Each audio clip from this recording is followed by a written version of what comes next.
স্টট কোমোডের measurement পুরো সঠিকভাবে আপনাদের সামনে দেখানো হচ্ছে। ওয়াল থেকে এটা আছে 10 ইঞ্চি আছে, সঙ্গে যে ওয়াশারে যে গ্যাসকেটটা আছে সেই গার্ডারে এটার সঙ্গে ফিনিশিং লেভেল আছে 2 ইঞ্চি আছে। আর যখন ওই ওয়াল থেকে ওইটা পুরো সেন্টারে 10 ইঞ্চি আছে, আনফিনিশিং যখন নেবেন, ধরুন ইটের 5 ইঞ্চি বা 10 ইঞ্চি ওয়াল হবে, ওয়াল থেকে এই কোমরটা যখন বসাবেন সেটা 12 ইঞ্চি রাখবেন, আর ফিনিশিং লেভেলে তখন চলে আসবে 10 ইঞ্চি।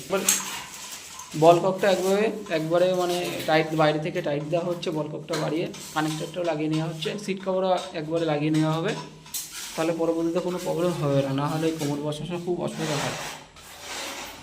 সিট কভারটাও খুলছে, কোমরটা এবার পারফেক্ট মেজারমেন্টে পুরো বসানো হচ্ছে।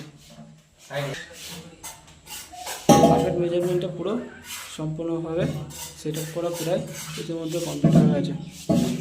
এবার একটু নড়ানড়ি করছে, এটা আপ ডাউন করলে এটা ঠিক হয়ে যাবে।